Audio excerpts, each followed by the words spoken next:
Padre eterno, vamos a iniciar esta sesión 48. Estamos en el capítulo 20 de Hechos.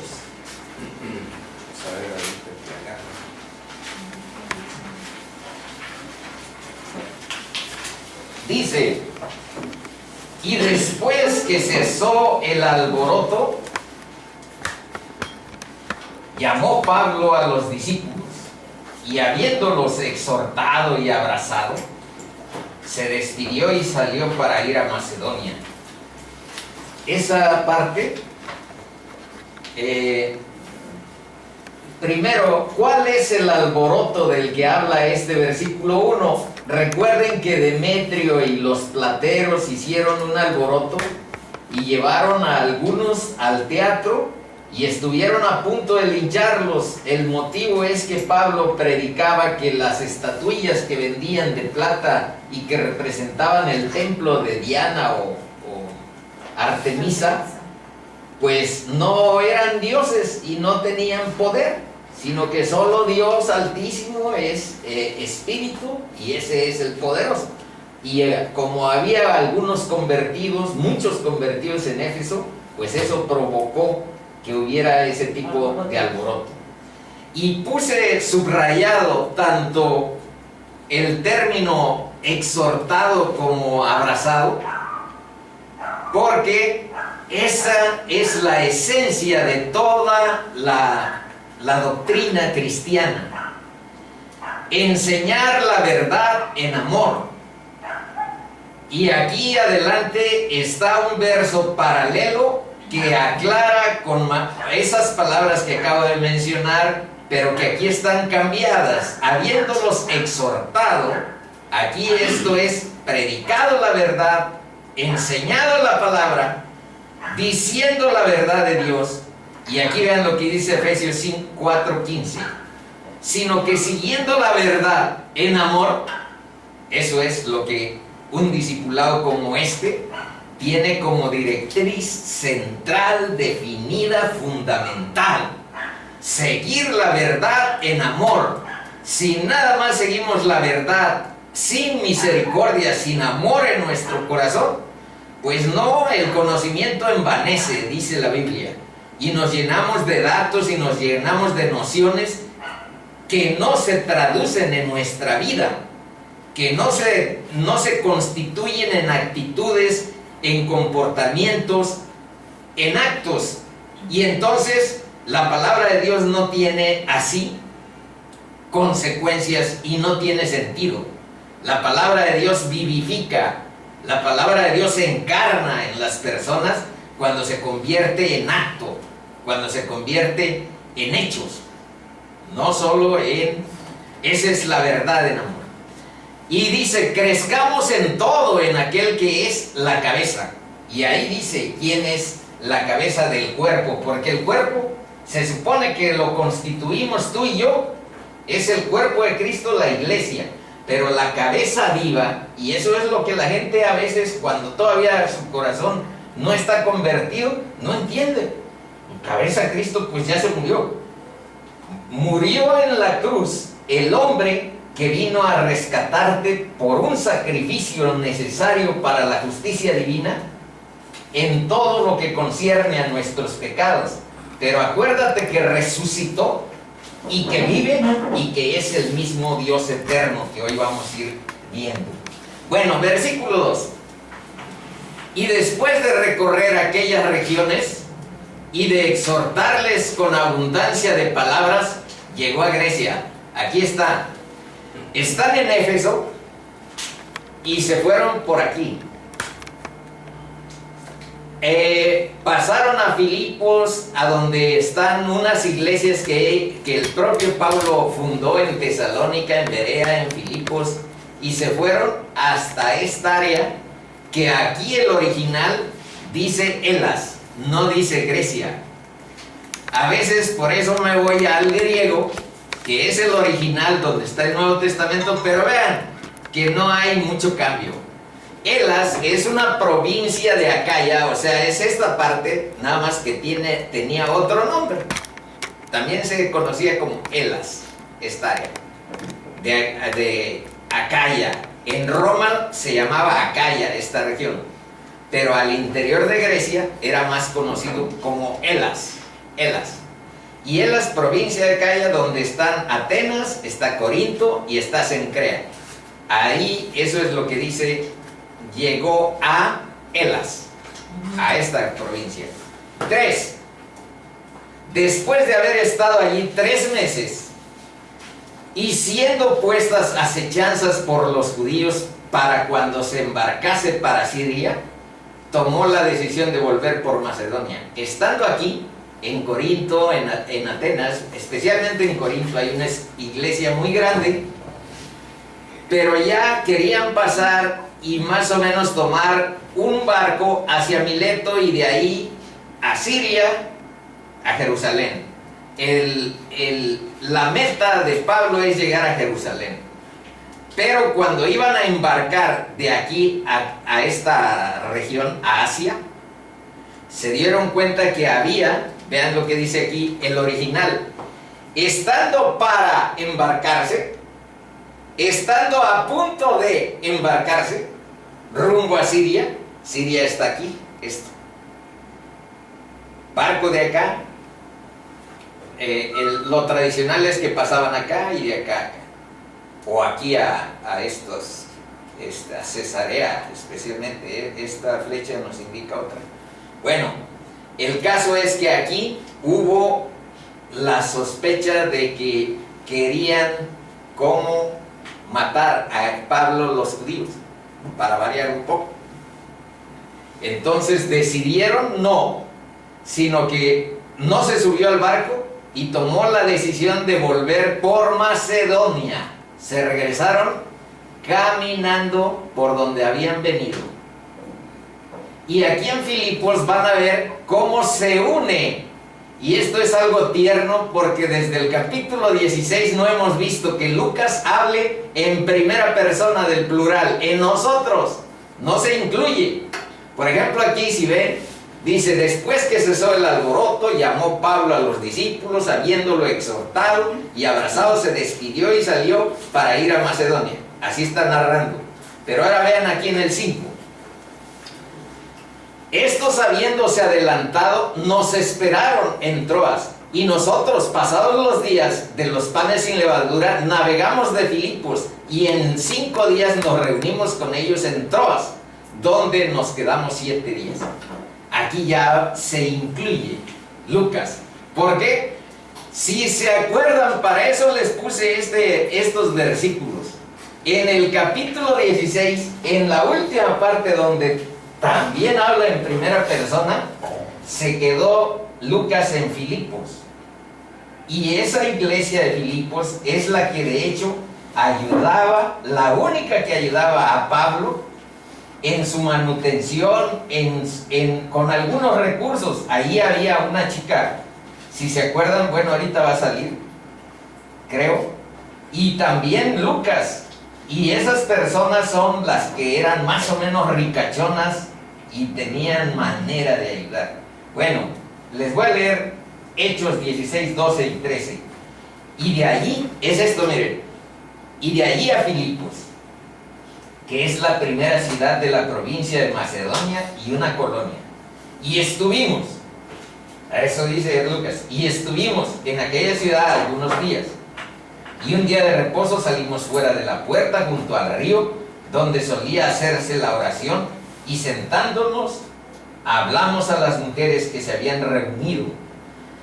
Y de ahí, de Filipos, ahí se quedó Lucas, y en Tesalónica se quedaron Silas y Timoteo.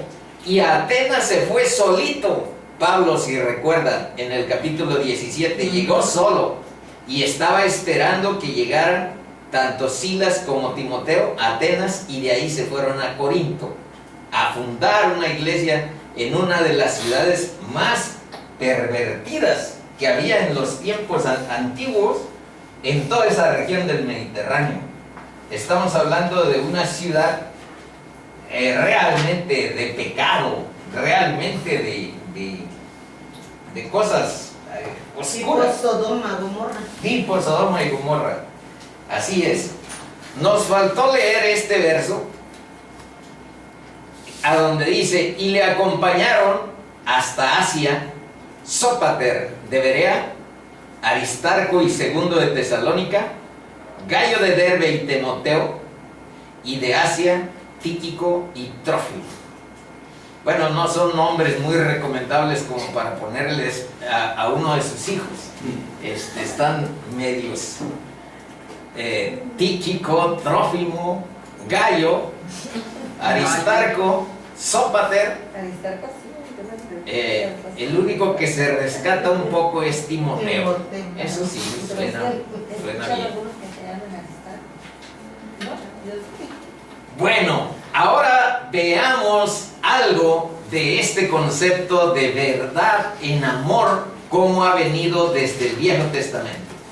Vean esta parte de Éxodo, que decían en el Viejo Testamento acerca de Dios. Y pasando Yahvé o Jehová por delante de él, proclamó. Pasó Dios enfrente de Moisés y él proclamó: Yahvé, Yahvé, Yahvé, fuerte, misericordioso y piadoso, tardo para la ira. Vean la misericordia, grande en misericordia y verdad, que guarda misericordia a millares, que perdona la iniquidad, la rebelión y el pecado. Pero vean, aquí viene la verdad: y que de ningún modo tendrá por inocente al malvado.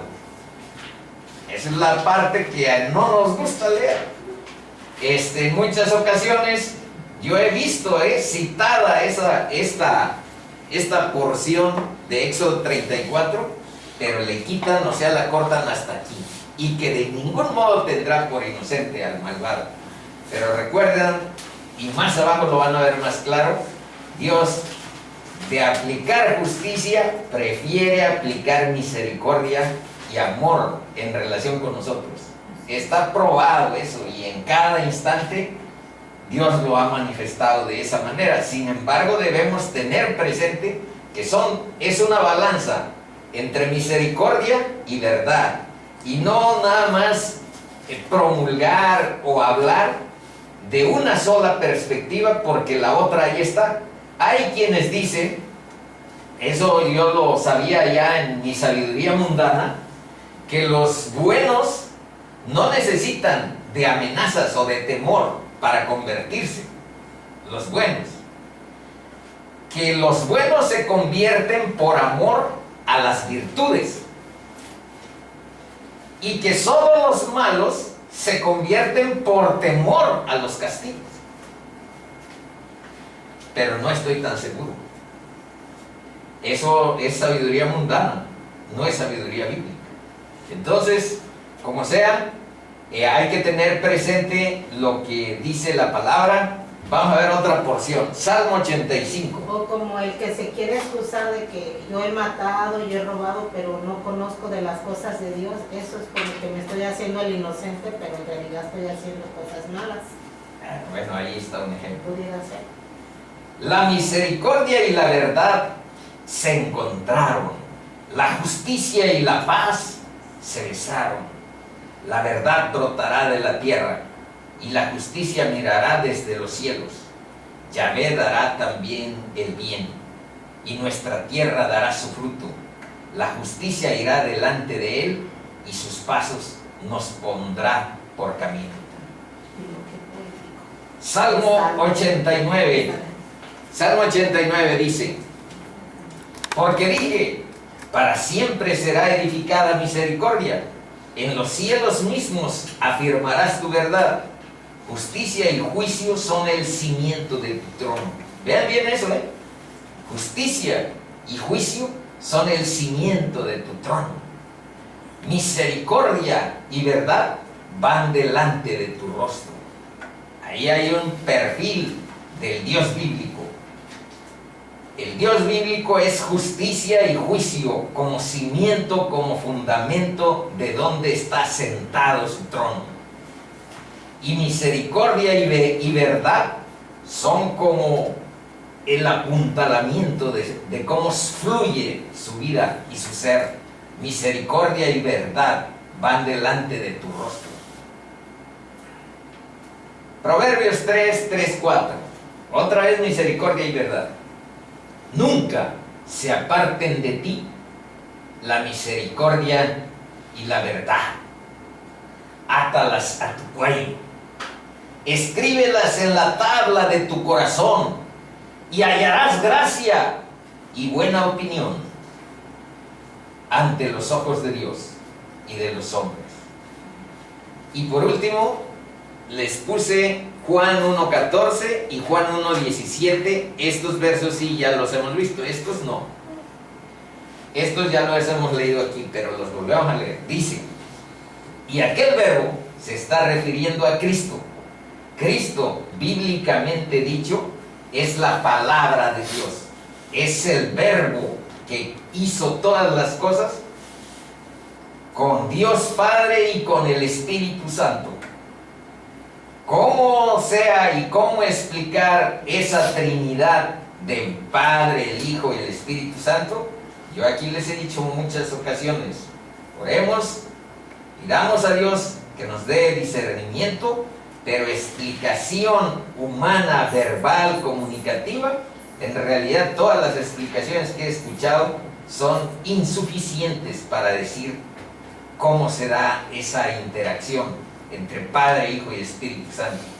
Pero en nuestra incapacidad de llegar a explicarlo humanamente, por la pequeñez de nuestras estructuras mentales, no caigamos en lo que algunas de las sectas que aquí estuvimos mencionando antes de iniciar la sesión, en inventar cosas porque no alcanza mi mente a entender lo que dice la palabra, porque la palabra claramente dice que hay un testimonio del Padre, del Hijo y del Espíritu Santo.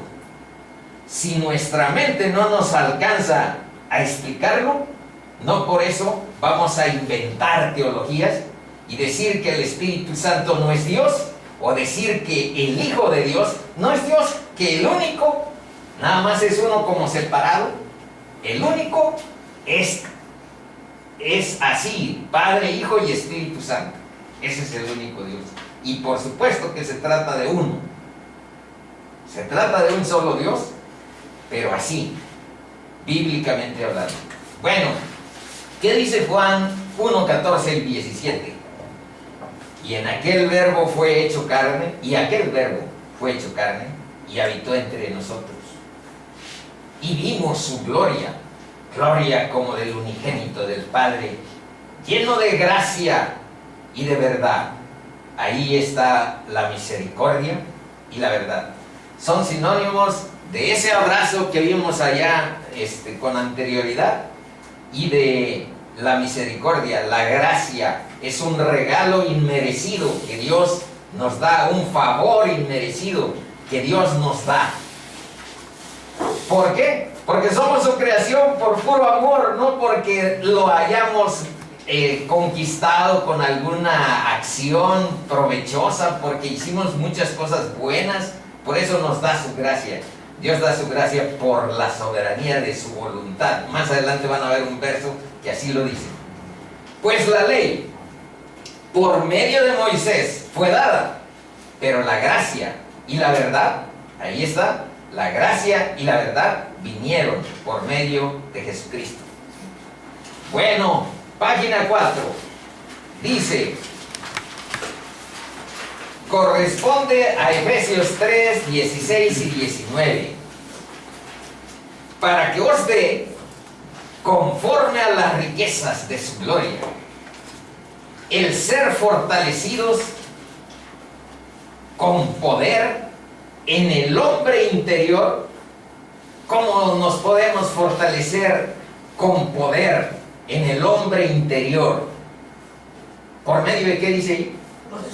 Por medio del Espíritu Santo que habite en nuestro ser, para que habite Cristo por la fe en vuestros corazones, a fin de que arraigados y cimentados en amor, seáis plenamente capaces de comprender con todos los santos cuál sea la anchura, vean esto, la longitud, la profundidad y la altura del amor de Cristo, y de conocer el amor de Cristo, que excede a todo conocimiento, para que seáis llenos de toda la plenitud de Dios.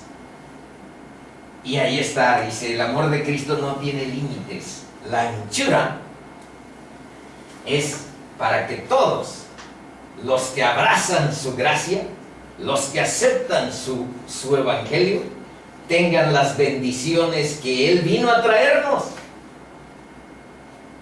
Vida eterna por siempre y gloria. Eso es la promesa del Padre, y el Padre no es un político mentiroso para que nos diga embustes acerca de cuál es la razón de ser de la venida de su Hijo.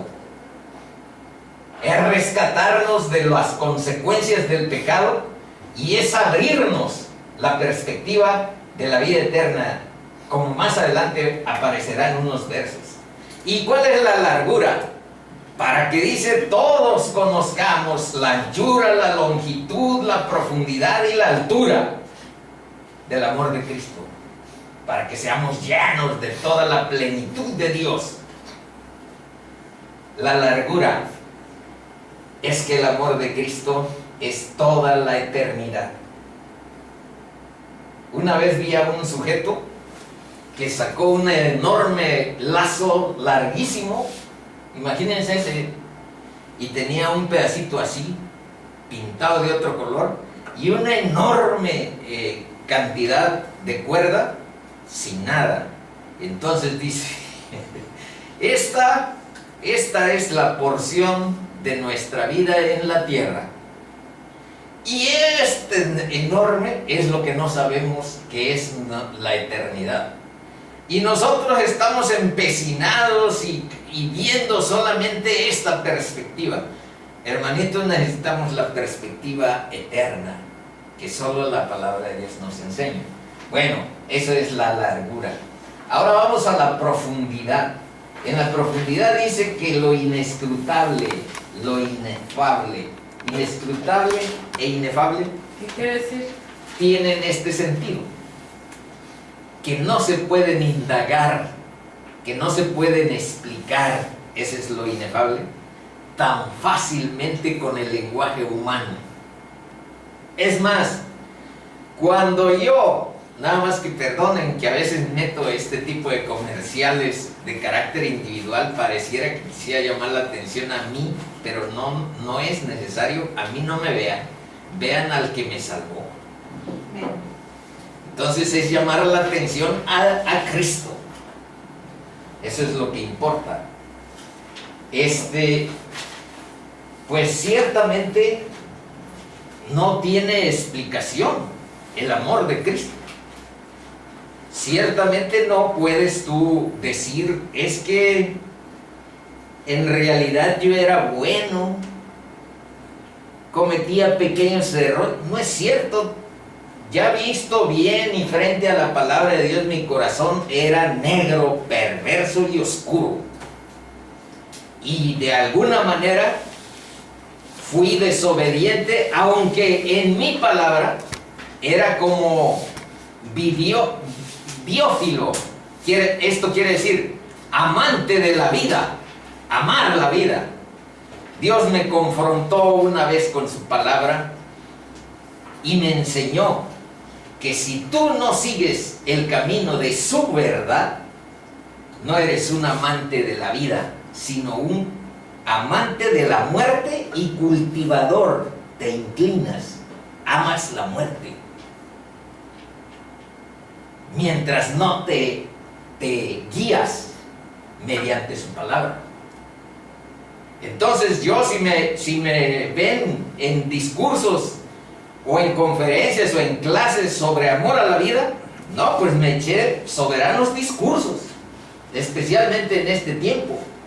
Pero si tú estás desligado de la verdad de Dios, y vives de espaldas a su verdad, digas lo que digas, tú estás cultivando un camino de muerte. Hay un proverbio que dice que el camino a los ojos de los hombres es recto, pero al final es camino de muerte. Y es duro confrontarse con la verdad bíblica cuando se trata de eso. Pero estamos hablando de profundidad. Y la altura del amor de Cristo es porque llega hasta el trono de Dios. Ahora dice, solo por su gracia alcanzamos la verdad.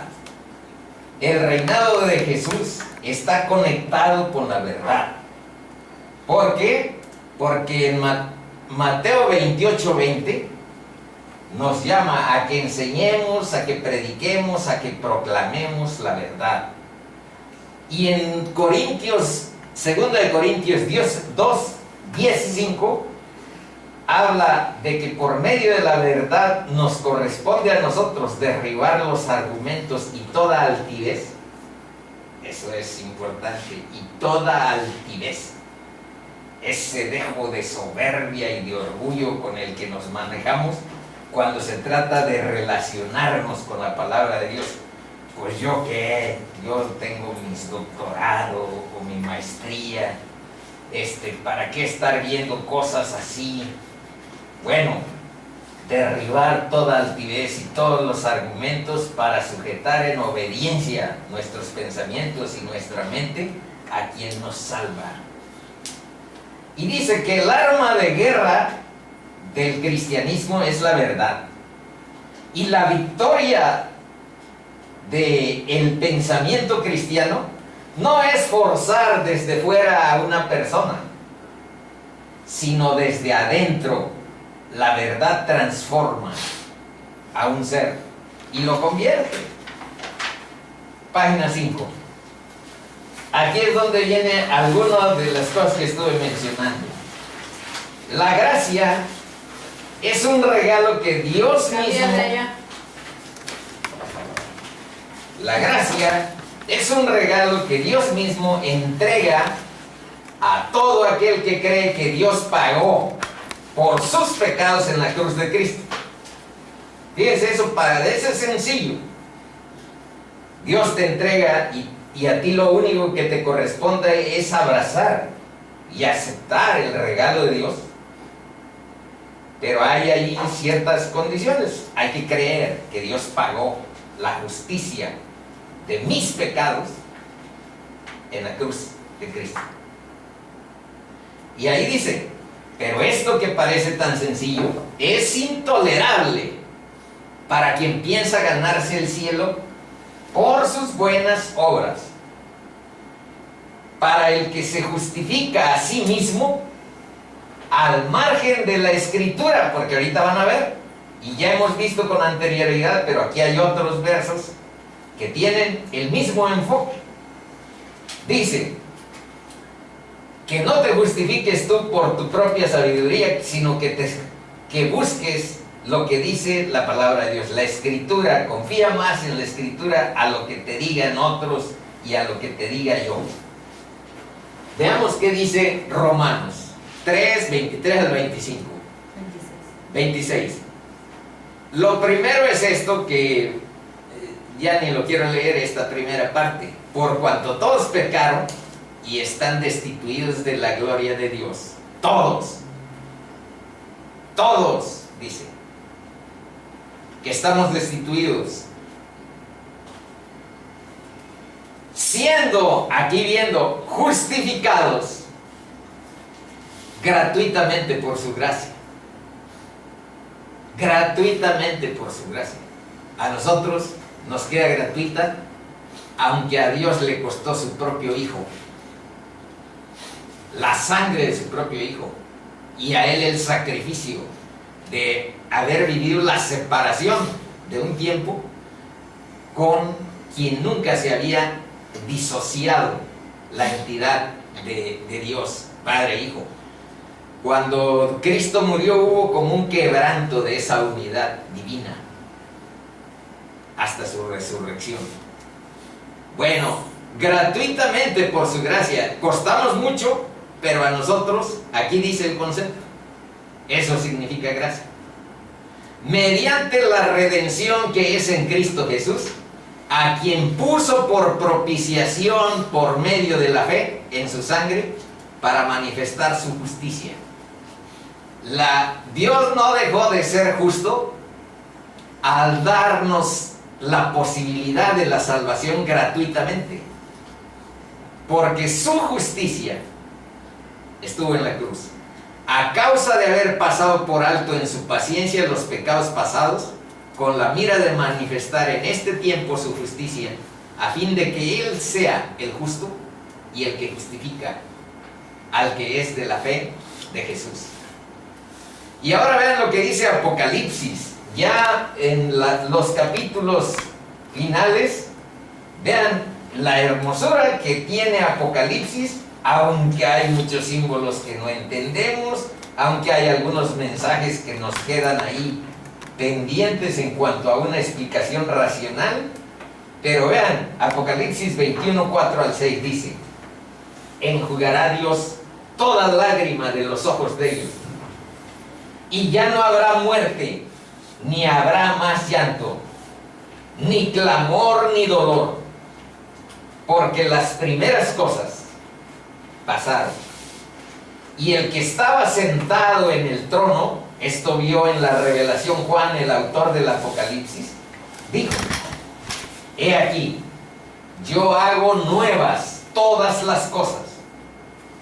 Y me dijo: escribe, porque estas palabras son fieles y verdaderas. Y me dijo: hecho está, yo soy el alfa y el omega. Pero ¿qué quiere decir eso? Ya entramos al lenguaje simbólico de la Biblia, de la Apocalipsis, y no vamos a entender nada. No, aquí en este caso está explicado. Yo soy el alfa y la omega. ¿Qué significa? El principio, yo soy el principio y el fin. Y vean lo que dice: al que tuviere sed, yo le daré gratuitamente de la fuente del agua de la vida. Y ahora Apocalipsis 22, 17, casi es una idea así como muy asociada. Dice: y el Espíritu y la iglesia, a eso se refiere la esposa y las bodas del Cordero, a que habrá una especie de fusión, de unidad, que nosotros experimentamos ya ahora entre Dios y todos los que constituimos la iglesia de Cristo. Esa es la esposa. Dicen: ven. Y vean esto: y el que oye, si tú oyes, di: Jesús, ven. Porque ese es el sentido de lo que aquí estamos leyendo. El que oye, si tú oyes, dile a Jesús: ven a mi vida. Y el que oye, diga: ven. Y el que tiene sed, venga. Y el que quiera, tome del agua de la vida gratuitamente. Ese es el autor de la vida. En Hechos 12, me parece, vimos esa parte, pero no se confíen mucho en que sea 12, porque la vez pasada ya ven que fallamos en recordar algunas de las citas que hacían falta precisar, y nos tuvo que ayudar Tania. Página 6. Dice: ¿cuál es la primera referencia al Mesías que aparece en la Biblia? Y ahora vámonos por el lado navideño. Fíjense que en Génesis 3 hay esta cita, hay este contenido acerca de Cristo que dice, Génesis 3:15: y pondré enemistad entre ti, le dijo a la serpiente, que había servido como la tentadora de Eva para que comieran del árbol que tú y yo hemos comido, porque consideramos que nosotros sabemos qué es el bien y qué es el mal, independientemente de lo que diga Dios. Nosotros nos consideramos suficientes con lo que nosotros tenemos en nuestra mente y en nuestro corazón de lo que es el bien y el mal. Eso simboliza el árbol del bien y el mal, del cual comieron tanto Eva como Adán. Y dijo, Dios le dijo, y pondré enemistad entre ti y la mujer. Y aquí viene el primer anuncio. Y entre tu simiente y la simiente de la mujer, dijo.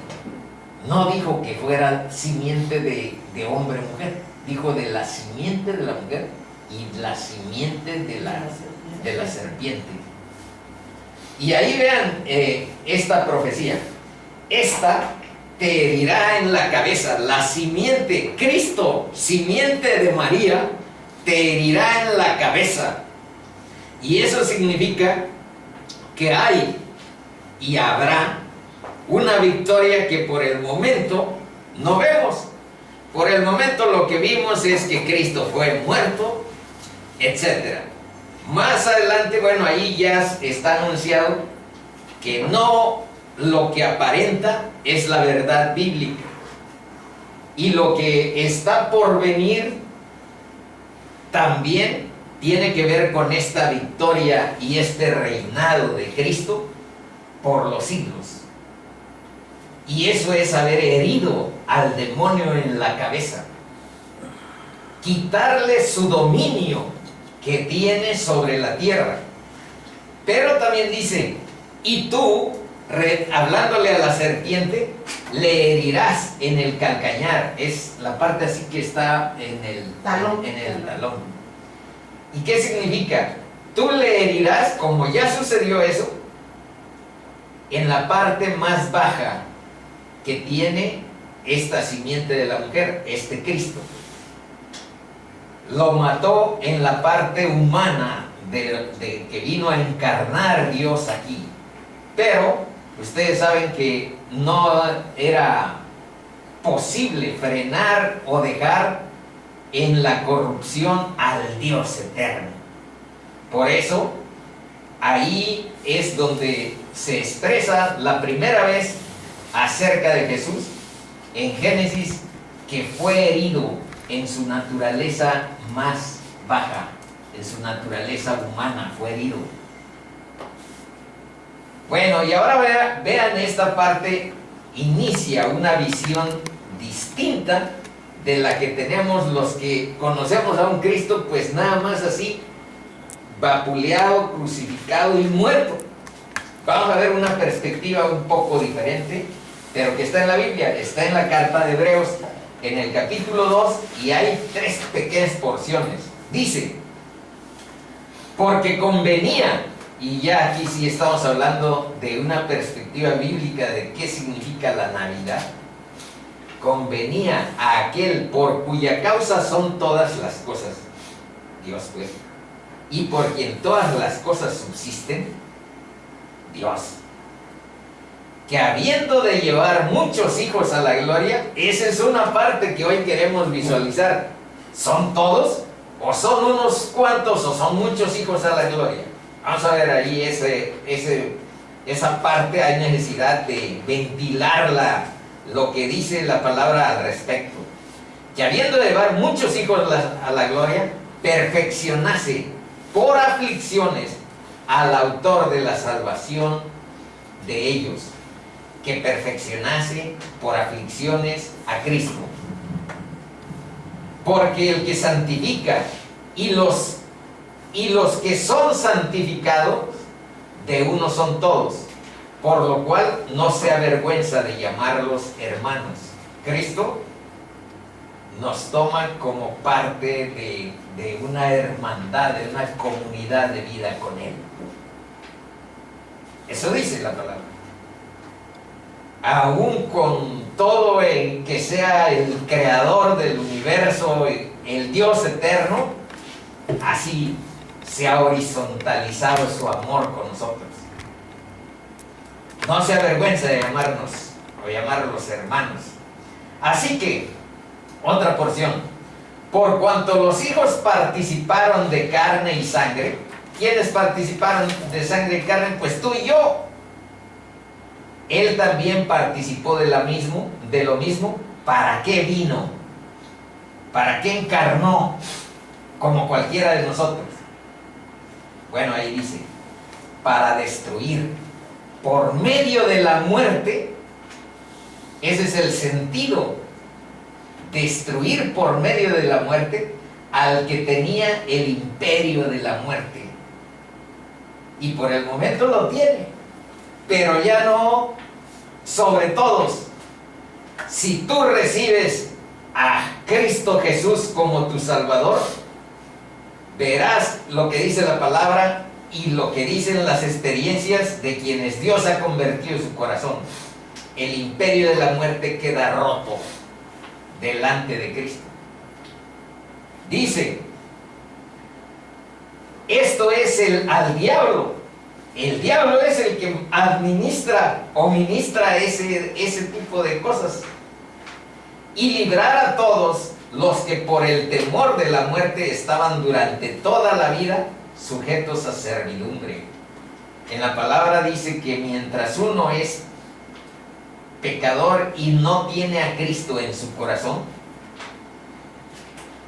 somos como esclavos del pecado. Vivimos con ataduras en relación a estar repitiendo, y aunque procuremos salirnos de ahí, nuestra esclavitud no podemos. Necesitamos el poder del Espíritu Santo para que tengamos otro tipo de situaciones en nuestra vida. Y la última porción de esta parte dice, por lo cual debía de ser en todo semejante a sus hermanos. Por eso se hizo hombre, para venir a ser misericordioso y fiel sumo sacerdote en lo que a Dios se refiere, para expiar los pecados del pueblo. Pues en cuanto él mismo padeció siendo tentado, es poderoso para socorrer a los que son tentados, a ti y a mí, que seguiremos siendo tentados mientras estemos en la tierra, en este tipo de vida, en esta carne, porque esa es nuestra naturaleza y nuestra tendencia, el pecado. Bueno, y aquí están unas cuantas conclusiones de esta parte. Jesús vino a encarnarse en la Navidad como hombre en solidaridad absoluta con el ser humano. No viene a darle de palos a la gente, viene a salvarlos de sus pecados y sus consecuencias. Solo cuando Dios asume lo humano, por eso se convirtió en hombre, puede redimir a la gente, puede salvarla. Bien, ahora esta parte 7 dice que hay dos tipos de decretos de parte de Dios que vamos a encontrar en la palabra. Unos son decretos absolutos que se cumplirán irrevocablemente. Y aquí está un ejemplo de decreto absoluto. Y vean, también es una ventana hacia el futuro, son profecías. Dice, y muchos falsos profetas se levantarán y engañarán a muchos. Y por haberse multiplicado la maldad, el amor de muchos se enfriará. Mas el que persevere hasta el fin, este será salvo. Y será predicado este evangelio del reino en todo el mundo, para testimonio a todas las naciones. Y vean aquí lo que dice, y entonces vendrá el fin. Este mundo, hermanitos, tiene un fin, tiene un origen divino y tiene un fin señalado. Dice, sigue hablando Mateo 24, porque como el relámpago que sale del oriente y se muestra hasta el occidente, así será también la segunda venida de Cristo a la tierra, del Hijo del Hombre, dice ahí.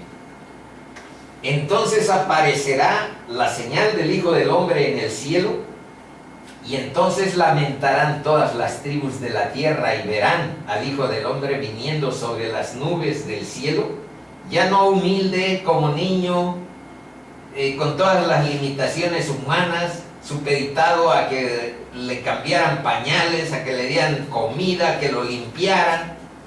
Ya no viene así. Y verán al Hijo del Hombre viniendo sobre las nubes del cielo con poder y gran gloria. Y enviará a sus ángeles con gran voz de trompeta, y juntarán a los escogidos de los cuatro vientos, desde un extremo del cielo hasta el otro. Esos son decretos absolutos. Pero veamos los condicionales. Los condicionales aquí están mejor explicados antes de ver los ejemplos. Dice que los condicionales se cumplen si quisieres, a aquel que haga tales y tales. Esos son decretos condicionales, y vas a ver que hay muchos ejemplos de los más luminosos que la palabra de Dios nos puede dar como alimento a nuestra vida, a nuestra esperanza. Tu corazón tiene necesidad de eternidad. Nadie está hecho para morir.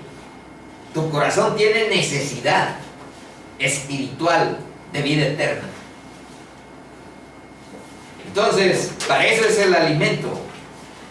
Dice, decretos condicionales, Juan 8:51.